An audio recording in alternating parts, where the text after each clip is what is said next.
just want to wish Mazel Tov to Sammy's sister.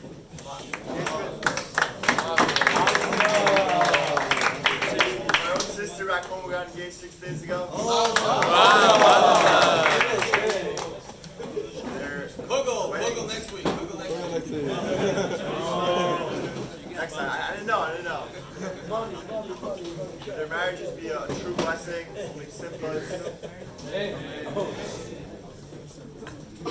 It was 2009. The New Orleans Saints with the NFC Championship against the Minnesota Vikings. It's a close game, and the Vikings pulled through at the end. After the game, the players in the Vikings were claiming that one of the players, that the people on the Saints were striking him, or they were going for the quarterback. They're trying to injure him. Now, normally this would be completely normal. Football, like illegal things are kind of normal, but it was a recurring thing. Also, 2 weeks prior, that same Saints team knocked out the quarterback for the season, completely injured. So what happens that season? It was the Saints' best season ever. They win the Super Bowl, right? 2009. The next season, there's a little more recurring accidents, more things that are sketchy over the season, illegal plays. A few years later, 2012, they find out there was a bounty scandal. The coach said that if you knock out a player, I'll give you $400 if you whack him, $1,500 if you completely knock him out. It was crazy. And this same team that won the Super Bowl had such like poor values. And the thing that really struck me was the fact that 20 or 27, I'm not sure, people were a part of this. Meaning that many people were a part of this. They didn't say anything. 3 years for somebody to realize that this horrible scandal was going on. And I think it's just a lack of taking action. Now, I'm going to give you another example. 2001, unfortunately 9/11, one of the most tragic things to ever happen in my lifetime. Barely my lifetime, it's crazy to say. Next year, people won't even have been alive for that moment. But the Twin Towers get hit, and another plane goes into the Pentagon, and then there's the fourth plane. The heroes of the fourth plane. What happened there? So the hijackers, they sent the passengers to the back, and they said, "You guys be quiet, don't say anything." And what did people do? They were calling their parents, they were calling their families. "Oh, I don't know what's going to happen," and they heard about all these different hijackings in different places. So what did they do? They took a boat and they stormed the plane, and they crashed the plane. They saved hundreds of people. It could have gone to Washington, saved hundreds of people, and that was an example of taking action. And as we see, this world is based, it's built on chesed. It's one of the foundations, right? It's built on chesed. And we see throughout the Parsha, throughout Tanakh Imah and on the Avot, right? They're constantly chesed. Abraham, he gets a Brit Milah at the age of 99. Like that in its own right is insane. And 3 days later, within 3 days, he's hosting guests, and he's running to get the guests. He's running to get food. That's unfathomable. But they idea like taking action. You look at Rivka, right? Rivka is filling up her jug, and Eliezer asks her, "Oh, can you fill up?" And she's like, "Sure." She runs, gives the water, ready to give the camels. You look at Yaakov, this week's Parsha. He asks like, "Oh, what's going on with the well? I can't move the rock." And Harami can't do it.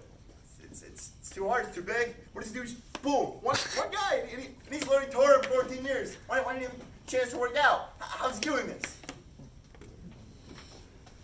And the point is that chesed is a foundation. It's what the imad and Havot, as we learn Avot, like whatever the Avot do, that's a siman for the generations. We say every day Shemona Esrei, we say Gomel Chasadim, we say Mechakel Chaim Chesed. The world is sustained in Chesed, right? Now just think about tefillin for a second, right? So every day we wrap our tefillin, we put it on, you know. Try to have kavanah, maybe that the yad is representing our actions, the rosh is representing our mind, and you try to have the kavanah that we're gonna be appropriate, and we're gonna try to remember Hashem in our everyday lives as we put it on. And you know, I don't know about you, but sometimes I take that for granted. You know, just you put it on, and it's not so hard. You know, 1, 2, 3, okay, and you put it on, and you daven, and it really helps your davening, right? Imagine a 14-year-old who doesn't know how to put on his tefillin, and you can try, and it'll take 20 times the amount of a normal person to be able to reach that same level of being able to put it on. I was fortunate to have the opportunity this past summer to teach somebody how to put on tefillin. Mamish, something that's incredible. I mean, it's only the beginning because I spent a whole month, 2 months, and I made a ton of progress, but I look forward, hopefully I can do it further. But just this idea of I had the opportunity in HASC to give to others literally what we say every day. Allowing people to see. You know, Hashem gives these abilities to see, to walk, you know, to be dressed, and to give that to other persons who are mamish emulating Hashem. It was an incredible experience. And I think that from my experience in HASC, just being able to develop that relationship, and you know, and catching and seeing this smile, constant smile, you know, like even in like the craziest moments, just smile always. Like you can learn so much. You know, the littlest needs. The little needs that you appreciate every more. And it allows you to realize that the little chesed opportunities, always, just like in everyday life that you may not even think. Something as basic as opening a door. Okay, you think opening for a wheelchair, you know, so you get used to the idea of opening a door and you understand the chashivas, the importance. So I want to encourage people to listen to Rapal seriously about this opportunity. About going to HASC, it's literally life-changing. Like, it's allowed me to open my eyes to all different kinds of chesed opportunities. And I understand we're in yeshiva, and I understand, you know, we want to focus on learning, but also you have to keep an eye in the future and look at and understand where you want to be in your life. You want to be trying to make sure to take action like chesed. You know, do whatever you can to find that moment. Maybe try to do something. Rav Machlis' son told me that his wife, Penny, Mamish Bal Tzadikis, she had this idea that you should try to do one chesed a day. You know, one chesed a day, you could write it down, and then after a while you could just see a list of all your cheseds, and it really helps you a lot. And just the idea of always making sure you're helping somebody. Because that's the greatest gift that you can give somebody is by helping. And the greatest gift you give to yourself is by helping. And so it's really the best thing you do.